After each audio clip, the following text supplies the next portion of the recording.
सुप्रभात बच्चों।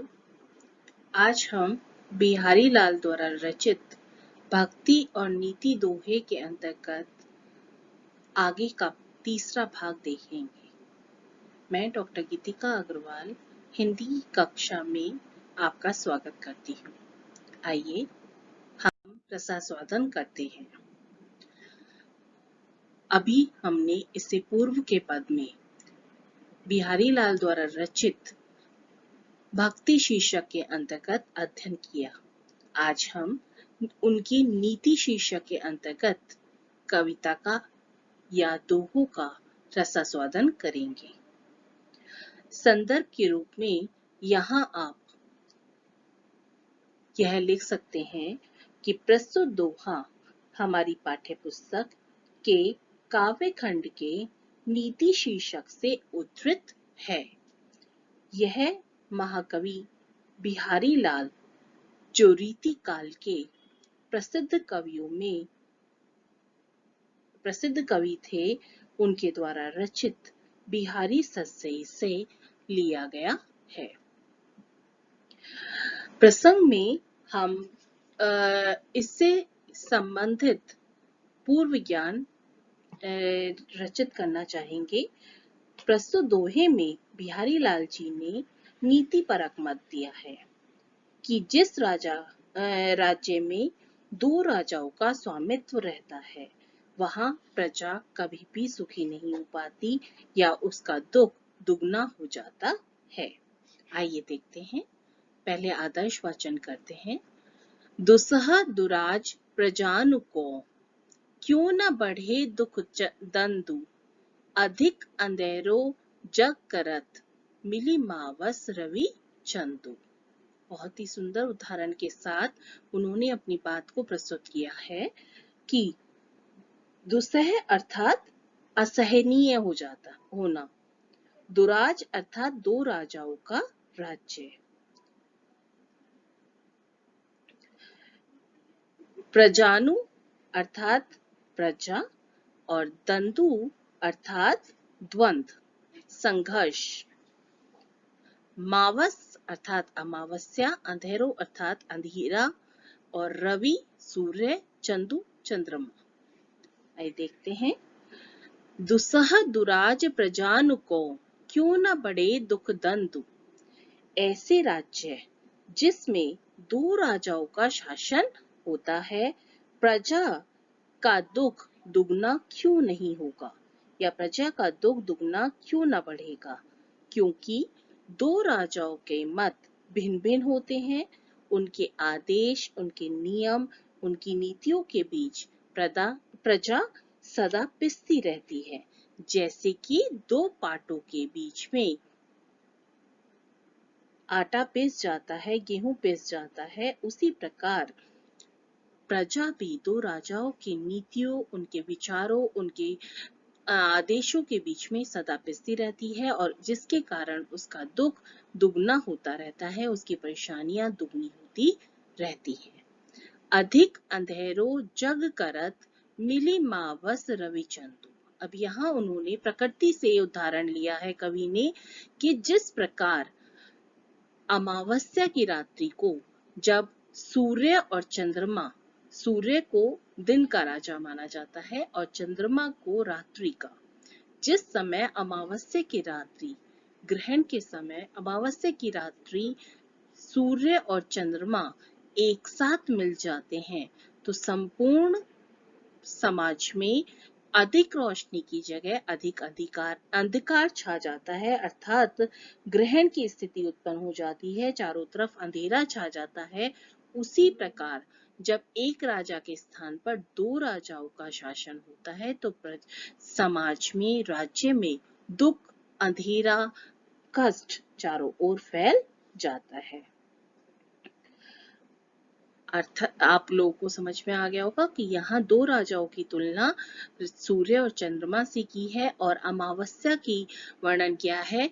सामान्य परिस्थिति में सूर्य और चंद्रमा कभी भी एक साथ नहीं आते हैं, परंतु जिस अमावस की रात में सूर्य और चंद्रमा एक साथ आ जाते हैं, उस समय संपूर्ण संसार अंधकार में बन जाता है। दो राजाओं के होने के बाद भी सूरज और चंद्रमा के एक साथ उपस्थित होने पर ग्रहण की स्थिति उत्पन्न हो जाती है और संपूर्ण समाज में अंधकार छा जाता है।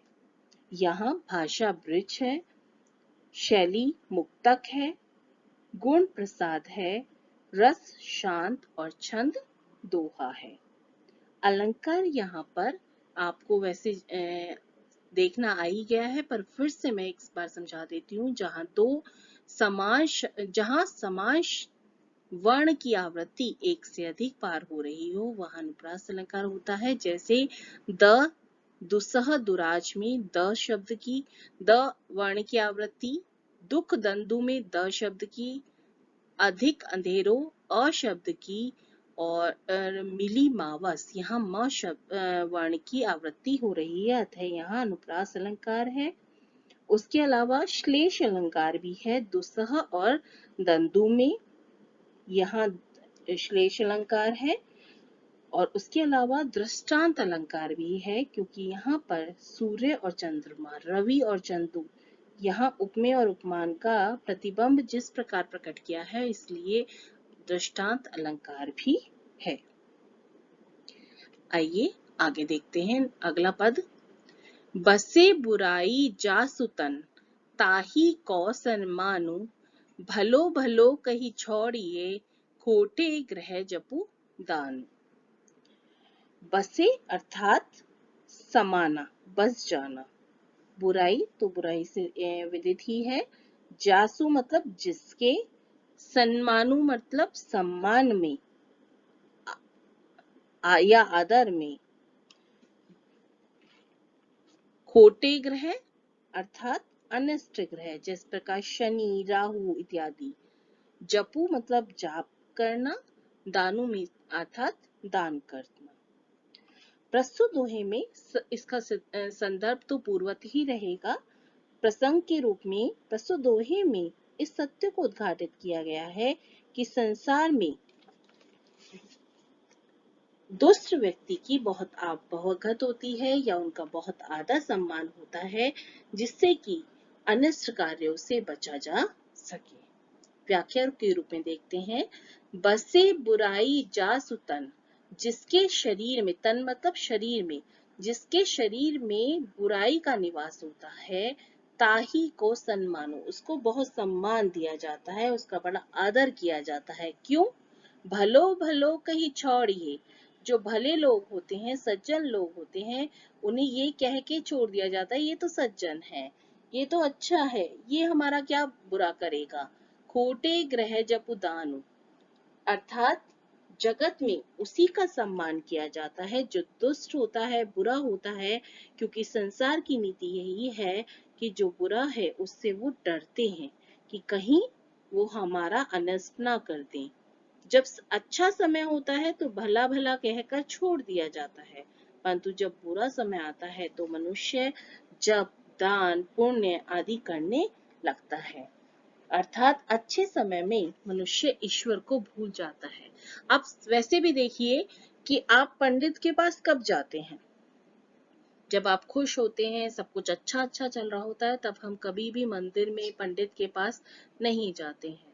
हम अपनी जन्म कुंडली दिखाने तभी जाते हैं जबकि कुछ बहुत बार बार कुछ गलत हो रहा हो, तो उस समय हम अपनी कुंडली दिखाने के लिए जाते हैं कि पंडित जी बताइए कौन से ग्रह, कौन से परेशानी है जिसकी वजह से मुझे इतनी परेशानी हो रही है, कोई पूजा पाठ बताइए। जपू लिखा है ना, देखिए, हाँ, हम यही पूछते हैं ना, कुछ पूजा पाठ बताइए, कुछ हवन वगैरह कराइए, ताकि हमारा जो बुरा हो रहा है वो दूर हो सके और अच्छा हो सके। होता है ना? वही बात यहाँ पर कही गई है। कवि ने उसी बात को कहा है कि जब तक सब कुछ सही रहता है, हम अच्छा अच्छा सोचकर शांत बैठे रहते हैं, कुछ नहीं करते, परंतु जैसे ही ग्रह नक्षत्र, जिस प्रकार खोटे ग्रह अर्थात जिस प्रकार अनिष्टकारी ग्रह अगर अपना प्रताप दिखाते हैं तो हम जप दान पुण्य इत्यादि करते हैं, परंतु जो अच्छे ग्रह होते हैं जब तक अच्छे रहते हैं हम ईश्वर को भी याद नहीं करते। इसीलिए कवि ने यहाँ कहने का प्रयास किया है कि मनुष्य को अच्छे और बुरे दोनों ही समय में समान रहना चाहिए, दोनों ही समय ईश्वर की पूजा अर्चना ध्यान इत्यादि करते रहना चाहिए। हमें सिर्फ जो समाज की ये नीति है ना कि बुरे का सम्मान करो ताकि वो शांत बैठा रहे पर हमारा निस ना कहे, वो गलत है, क्योंकि समाज की इस नीति के अनुसार अनस्कारी व्यक्ति का हमेशा सम्मान होता है। यहाँ भाषा ब्रज, शैली मुक्तक, गुण प्रसाद और रस शांत है। छंद दोहा है। अलंकार के लिए यहाँ पर अनुप्रास अलंकार कहाँ है? देखिए, बसे बुराई, उसके अलावा नहीं है। अच्छा, आप बताइए मुझे यहाँ पर भलो भलो में कौन सा अलंकार है? हाँ जी, हम पहले भी चर्चा कर चुके हैं। भलो भलो अर्थात जहाँ एक ही शब्द की आवृत्ति बार बार हो रही हो परंतु अर्थ की दृष्टि से उसका कोई महत्व ना हो, वहां पर हमारा पुनरुक्ति प्रकाश अलंकार होता है। दूसरा श्लेष अलंकार, यहाँ ग्रह में शेष अलंकार है। उसके अलावा विरोधाभास अलंकार भी है कि इस पद्यांश में दुष्ट व्यक्ति के प्रति विरोध न होने पर भी विरोध होने का आभास है। मतलब यहाँ पर वैसे तो ये बताया जा रहा है कि दुष्ट व्यक्ति का सभी सम्मान करते हैं, परंतु उसके पीछे कवि का यह समझाने का उद्देश्य है कि दुष्ट व्यक्ति का सभी को विरोध करना चाहिए और अच्छे का आदर सम्मान अधिक से अधिक करना चाहिए ताकि बुरे ग्रह या बुरे व्यक्ति या बुरे समाज की प्रतिष्ठा कम हो सके। आगे देखिए, वैसे इसमें भाव साम्य में तुलसीदास जी के द्वारा भी विचार व्यक्त हुए हैं।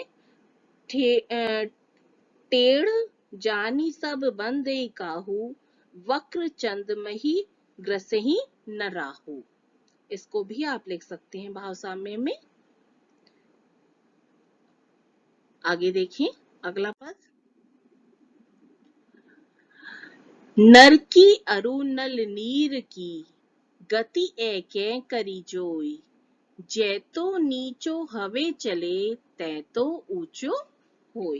बड़ा सुंदर उदाहरण है विरोधाभास अलंकार का। नर अर्थात मनुष्य, अरु अर्थात इच्छाएं, नल और नल नीर अर्थात नल का पानी, गति अर्थात चाल, जैतो अर्थात जितना, तैतो अर्थात उतना। हुए मीन्स होना। नर की अरु नल नीर की, यहाँ प्रस्तुत दोहे में मनुष्य की विनम्रता की महत्ता का वर्णन किया है कवि ने। कवि कहता है कि मनुष्य की स्थिति बिल्कुल नल के पानी के समान है। कैसे? गति एक ही करी जोई, मतलब एक ही समान है। जैतो नीचो हवे चले, जितना जिस प्रकार, अब नल से तात्पर्य यहाँ टंकी वाला नल नहीं है। नल से तात्पर्य है जो आप हाथ से खींचकर जिसमें जल निकालते हैं। आपके गांव में, आपके आसपास तो बहुत सारे, हमारे स्कूल विद्यालय में भी जो नल लगा हुआ है ना, जहां से आप जल पीते हैं, हाँ, उस वाले की बात है कि जब उसमें डंडा आप जितना नीचे करते हैं पानी उतना तेजी के साथ और उतना ठंडा निकलता है, वो वाला नल की बात हो रही है।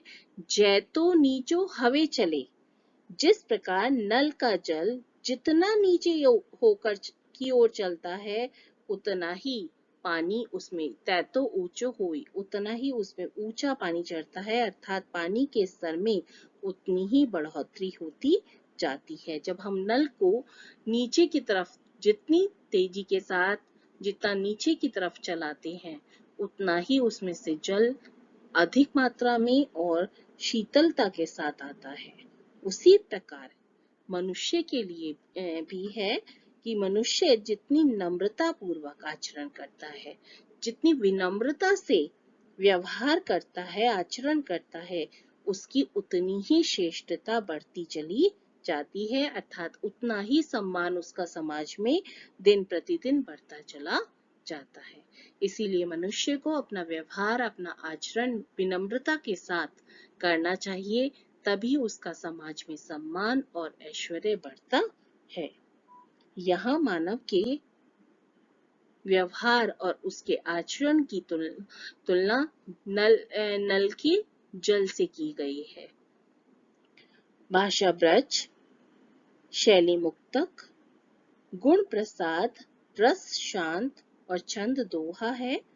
अलंकार नल नीर, यहाँ पर पुनरावृत्ति न शब्द की वर्ण की हुई है, अतः अनुप्रास अलंकार है। उपमा अलंकार भी है नल नीर में। नल, यहाँ नल नीर की उपमा मनुष्य से की गई है, इसलिए उपमा अलंकार है। और श्लेष अलंकार भी है नीर में। नीर शब्द के अनेक अर्थ हैं, इसलिए यहाँ श्लेष अलंकार है। आशा करती हूँ आप लोगों को समझ में आ रहा होगा। अब एक और पद लेते हैं हम। बढ़त बढ़त संपत्ति सलीलू, मन सरोज बढ़ी जाई, घटत घटत सु न फिरी घटे, बरु समूल कुम्हलाई। यहाँ संपत्ति सलीलू अर्थात संपत्ति रूपी जल, मन सरोजू अर्थात मन रूपी कमल, फिरी अर्थात फिर से, घटे अर्थात घट जाना, कम हो जाना, बरु अर्थात भले ही, समूल अर्थात जड़ सहित, और कुम्हलाई मतलब मूर्छा जाना। देखिए, प्रकृति से ही कवि ने नीति पदों में प्रकृति से ही उन्होंने उदाहरण लिया है और सामान्य मनुष्य को समझाने का प्रयास किया है कि सामान्य व्यवहार में हम कौन कौन सी गलतियां करते हैं या किस बात से हम क्या सीख सकते हैं। जैसे बढ़त बढ़त संपत्ति सलीलू, मन सरोज बढ़ी जाए। यहाँ जल के बढ़ने से संपत्ति और लालसा के बढ़ने की तुलना की गई है। प्रस्तुत दोहे में बिहारी जी कहते हैं कि संपत्ति के बढ़ने से मनुष्य के मन में या उसकी मन की अभिलाषाएं भी बढ़ती जाती हैं। संपत्ति का मन पर क्या प्रभाव पड़ता है, इस बात का बड़ा ही सुंदर चित्रण किया गया है। कवि बिहारी कहते हैं कि जब जब मनुष्य का संपत्ति रूपी जल बढ़ता चला जाता है, तो उसका मन रूपी कमल भी उसी के साथ साथ बढ़ता चला जाता है। हम ये जानते हैं कि कमल जल में खिलता है, और आपने अगर कमल देखा होगा तो जल से कमल थोड़ा ऊंचाई पे रहता है, हमेशा जल के साथ बिल्कुल डूबता नहीं है। अर्थात जैसे जैसे पानी बढ़ता चला जाता है, कमल की नाल भी ऊंची होती चली जाती है और कमल हमेशा जल के ऊपर ही रहता है। अर्थात जैसे जैसे यहाँ इस प्राकृतिक रूप का, कमल की प्राकृतिक स्थिति का कवि ने मन की इच्छाओं की तुलना की है कि जैसे जैसे मनुष्य का धन बढ़ता चला जाता है, वैसे वैसे मनुष्य की इच्छाएं भी बढ़ने लगती हैं। परंतु बढ़ती तो वह है, परंतु घटत घटत सु न फिरी डटे, परंतु जब संपत्ति रूपी जल घटने लगता है, तब मनुष्य का मन रूपी कमल नीचे नहीं आता। अब ये ध्यान रखिए, कमल नाल एक बढ़ सकती है परंतु वापस छोटी नहीं हो सकती। वो ऊंची जब जल से हो जाती है और जल से उसकी दूरी बढ़ जाती है, तो कमल तक जल पूर्ण मात्रा में नहीं पहुंच पाता, जिसके कारण वो कुम्हला जाता है और मुरझाकर सूख जाता है। उसी तरह से मनुष्य की इच्छाएं एक बार बढ़ने के पश्चात वो कम नहीं, जब हमारी संपत्ति कम होती है, हमारे पास धन कम हो जाता है, तो वो घटती नहीं है, कम नहीं होती, और मन रूपी कमल नीचे नहीं आता। अर्थात धन के चले जाने पर भी हमारी इच्छाएं कम नहीं होती। जैसे जल के बढ़ने पर कमल नाल बढ़ जाती है, लेकिन जल के घटने पर वह घटती नहीं है, चाहे वह जड़ सहित मुरझा जाए। उसी प्रकार मनुष्य की इच्छाएं भी एक बार बढ़ने के बाद कम नहीं होती हैं। इसीलिए कभी भी हमें संपत्ति के साथ साथ अपनी इच्छाओं को बहुत अधिक नहीं बढ़ाना चाहिए। हमें विपरीत परिस्थितियों के लिए भी अपने आप को तैयार रखना चाहिए, ताकि हम विपरीत परिस्थितियों में कमजोर ना पड़ें और हमारा नाश या हमारी परेशानियां अधिक ना बढ़े। यहाँ भी भाषा ब्रज है, शैली मुक्तक और गुण प्रसाद है, रस शांत है और छंद दोहा है। यहाँ पर अनुप्रास अलंकार है, संपत्ति सलिलु, समूल कुम्भलाई अनुप्रास अलंकार है और पुनरुक्ति प्रकाश अलंकार भी है, बढ़त बढ़त और घटत घटत में। उसके अलावा संपत्ति सलिलु और मन सरोजु में रूपक अलंकार है। यहाँ पर संपत्ति की तुलना जल से और मन की तुलना कमल से की गई है, इसलिए रूपक अलंकार है। आशा करती हूँ आपको ये चारों ही दोहे अच्छे से समझ में आ गए होंगे। आप सभी व्याख्या के साथ इनको अपनी उत्तर पुस्तिका पर अवश्य लिखें। अगर किसी भी शब्द में या किसी भी दोहे में कोई समझने में कष्ट हो तो आप निश्चित रूप से मुझसे कमेंट बॉक्स में बातचीत कर सकते हैं। मैं आपकी परेशानी को हल करने का अवश्य प्रयास करूंगी। धन्यवाद, बहुत बहुत धन्यवाद। कार्य साथ साथ करते रहें।